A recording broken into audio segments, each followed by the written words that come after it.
What is going on, my fellow nerds? Operator Otter here, and today we are going to be doing a Necromancer leveling guide for Season 9 that is going to be coming out tomorrow, July 1st at 10 a.m. PST. So without further ado, let's get started. Now, my goal with this guide is to be very simplistic, to the point, basic foundations, and let you as the player kind of formulate common sense to modify your build to perform better with some other things, but I will be giving suggestions in the leveling guides and strategies as well. But I really wanted to make it simplistic because I see that a lot of leveling guides can be a little bit more complex or convoluted, and sometimes things don't happen the way that are planned, and I really just want this to be like, you can't fail, but you can always succeed. So we're going to start with like the lowest ceiling possible and then let common sense be the thing that drives you upward. In the description below is going to be a Google Docs link that will bring you to this page. And on the bottom here, my chair is kind of hiding it, but the next tab is going to be our Necromancer leveling build. This is because the first thing we need to do is actually choose a build before we do anything else. And so for level 1 through 60, the only build option we have is minions, because they're just that much stronger than any other build option we have. They are literally that good.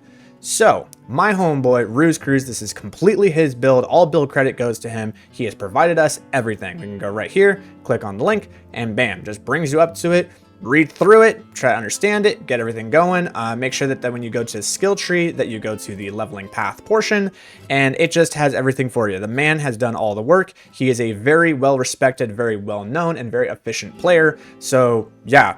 You know, don't take his word with a grain of salt. Like, listen to what he's saying and follow it, and you'll be good. It's right there. Okay.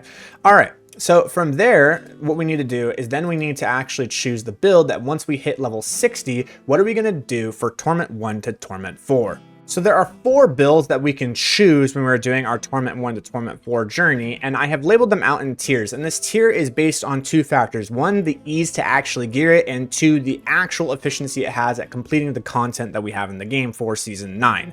And so far, right now, the absolute best one is going to be Mendeln Minion. Why? Because you only need Ring of Mendeln. That's it. And its base damage is so strong that it will just take you to Torment 4. And once again, this is Ruse Cruz's build. You can just look at it. This is the mid-game variant, and you can see that he is now using Ring of Mendeln. Follow that, follow his gear stats, follow his Paragon board. You are good to go. You can't mess it up. It's very easy. Now, how are we going to get Ring of Mendeln? Well, Ring of Mendeln drops from Beast and Ice, which means that you need Distilled Fear. Man, wouldn't it be a shame if the entire season theme was on Nightmare Dungeons that we're going to be doing to get to 60? So right when you get to Torment 1, you're already going to have all the Distilled Fear boss mats.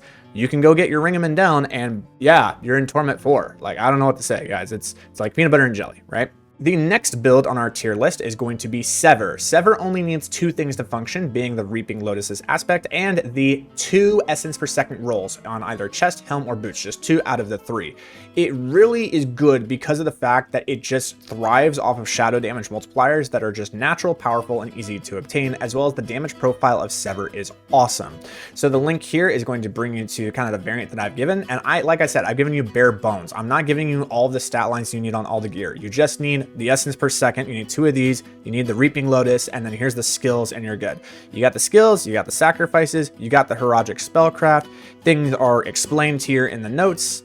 This is the gear that is needed, but maybe you have bonus stuff. Maybe you have more than just Reaping Lotus. Here's where you would put those extra aspects if you have them by the time you are level 60 into Torment 1. Here are your strengths and weaknesses. And then when you go to the Paragon board, this is going to give it to you all the way to level 100 in your Paragon. So this is Paragon 0 to 100. You are set, good to go. A lot of players probably not going to get to Paragon 100 in the first day, but for those of you who do, bam, there you go. You got the bare bones mechanics of what Sever is doing. The next build on our list is legitimately the best build on the list. The problem is that it just requires a lot to get online, and that is Bone Spirit, which is why it's in B tier. You legitimately need 100% crit hit chance. You need the Poltergeist aspect. You need the Imprisoned Spirits aspect. You need the 2 essence on Macabre, Task Tempers, and you need 2 essence per second rolls on your chest, helm, or boots. And then this Grasping Veins or Osseous Gale is going to be used to actually give us the critical hit chance. You can use Grasping Veins, or you can use Osseous Gale. That will actually just elongate your Bone Storm to give you more crit chance, because that's what Bone Storm does. The choice is up to you. Now, when you are doing this, just make sure that you follow everything. If you follow this version all the way through and through, you are good to go. In fact, I overcapped you on the crit hit chance by 30%. So if you're not hitting 100% crit chance, I do not know what to tell you. But once you get 100% crit chance and you have these aspects, this build is going to go wild. It is definitely the best option you have. There are multiple variants that you can do down here to make sure for your aspect variants and where you can put things.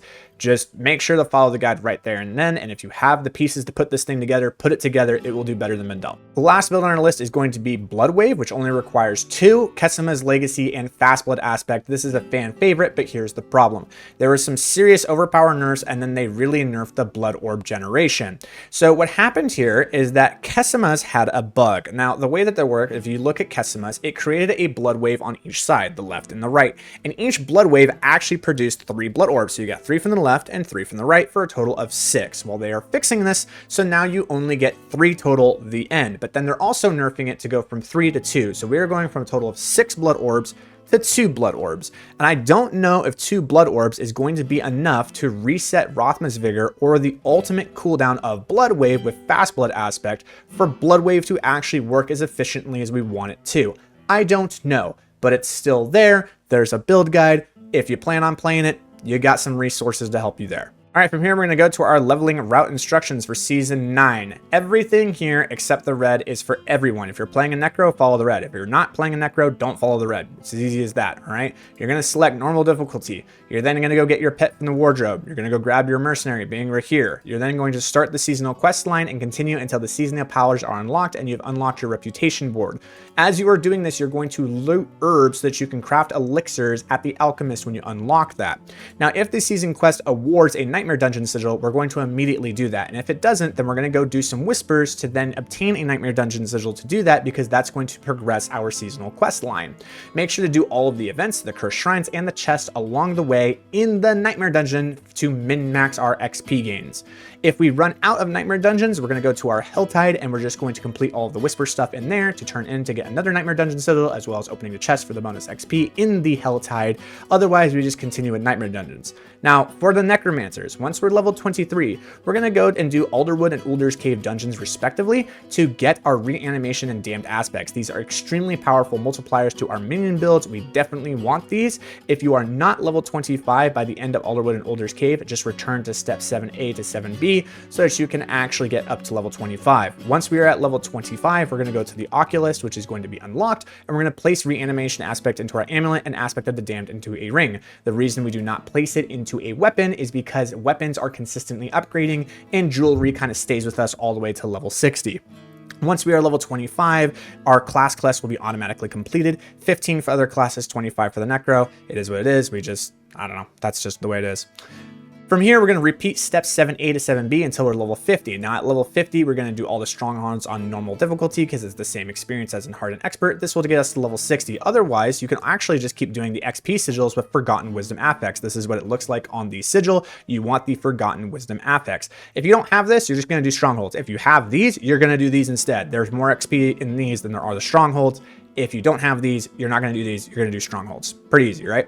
Once we're level 60, we're going to change in difficulty to penitent. We're going to reroll our tempers and print our gear, equip runes. I'll do all sorts of stuff. Then we're going to do 2 to 3 nightmare dungeons to improve our gear, get our glyphs, start escalating nightmare dungeon sigils, and then we're going to start pits until we get to pit 10 to unlock Torment 1. Once we're in Torment 1, all that distilled fear, we can go do our boss mats like Beast and Ice, get our Ring of Mendeln, and bam, we're just going right into Torment 4. But if you're not running Ring of Mendeln, then you need to go get a specific unique, make sure to get those boss mats and go do that. And it's that easy. We expect that it's going to take us about 7 hours for the blasters to get to Paragon 100. For the more chilling people, probably around 12 hours. And to get the Paragon 200, it's going to be probably about 15 hours for the blasters and about 24 hours for the people who are chilling. So that is the leveling strategy. I hope that you guys enjoyed this, and I hope to see you in Season 9. I will be streaming tomorrow on YouTube and on Twitch. The links will be in the description below if you want to support me on that 24-hour stream. I'm going to be playing solo, so if you have any questions, you can come on in and ask, and I'll be happy to answer anything. Other than that, have yourselves a wonderful day. Operator Otter, out.